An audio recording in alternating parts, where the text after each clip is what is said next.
नमस्कार दोस्तों, स्वागत है आप सभी का मेरे चैनल पे। हम जानने की कोशिश करेंगे आज कि पिछले वीक जो बेस मेटल में मूवमेंट हुआ वो कैसा था। तो दोस्तों, अगर सारे बेस मेटल को आप गौर करेंगे तो आपको पता चलेगा कि जिंक, निकेल और लेड ये तीनों ने जो हाई बनाया था, ये हाई बनी थी लगभग आपको 13/7 को रात के 20 बजे से 22 बजे तक। आप देखना, आपको इनका हाई मिलेगा। और उस वक्त हुआ क्या था कि जुपिटर और सूर्य का एग्जैक्ट 179 डिग्री के आगे एस्पेक्ट चल रहा था। दोस्तों, हम काम करते हैं फ्यूचर मार्केट में, ये हम सभी जानते हैं। तो जो घटनाएं घटने वाली होती हैं वो घटनाओं का आभास पहले से ही मार्केट में हो जाता है ना। अब जुपिटर और सूर्य के बीच में 180 डिग्री हो रही है, तो इनसे रिलेटेड जो भी घटनाएं होती उनका पिक जो होता वो 180 डिग्री पे होना चाहिए था, मगर ये किसी भी वक्त हो सकता है। डिपेंड करता है मून के पोजीशन के ऊपर और किस तरह से उस वक्त सारे प्लैनेट काम कर रहे हैं। ये सारी चीज़ों के ऊपर ध्यान देना चाहिए हमको। यहाँ पे जुपिटर रेट्रोग्रेड है और सूर्य और जुपिटर एक दूसरे को देख रहे हैं, लेकिन अब देख कौन किसको रहा है। अगर मैं पोजीशन देखूं सायन कुंडली के हिसाब से, तो अभी जैसे कि मैं पोजीशन देखूं तो मैं आपको बताऊंगा कि जो जुपिटर है ये है कैप्रिकॉर्न साइन में, है ना, और सूर्य है ये है कैंसर।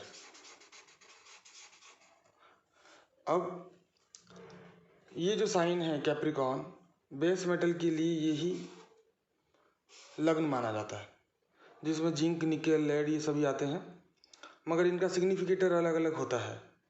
जैसे कॉपर का सिग्निफिकेटर मार्स है, वैसे जिंक का सिग्निफिकेटर जुपिटर को माना जाता है, निकेल के लिए मरकरी को। तो ये अलग अलग है।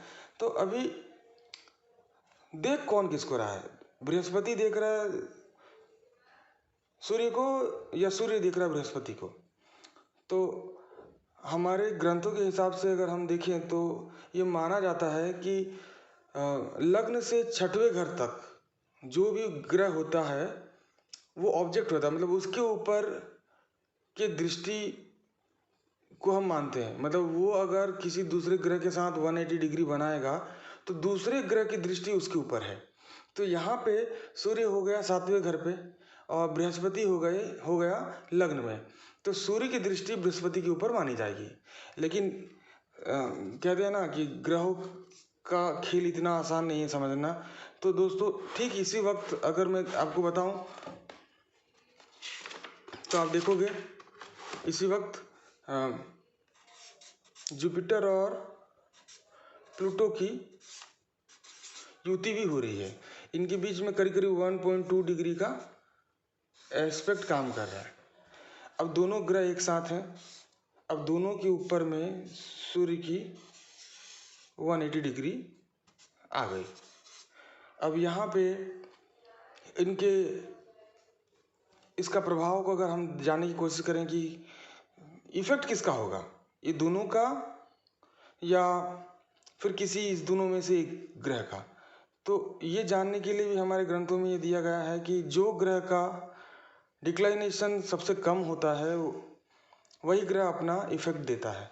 तो यहाँ पे जुपिटर की डिक्लाइनेशन कम है प्लूटो के डिक्लाइनेशन से, तो ये 180 डिग्री जो होगा, चूंकि ये दोनों बहुत पास हैं, तो इसमें से जुपिटर का ही इफेक्ट हमको देखने को मिलेगा।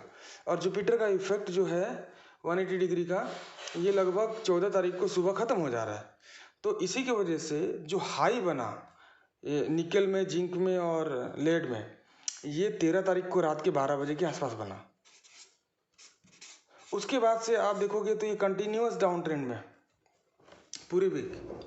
जो हाई इन्होंने 13 तारीख को बनाया था रात को, वो तोड़ा नहीं, क्योंकि उसी दिन जुपिटर का सूर्य के साथ एग्जैक्ट 180 डिग्री हुआ।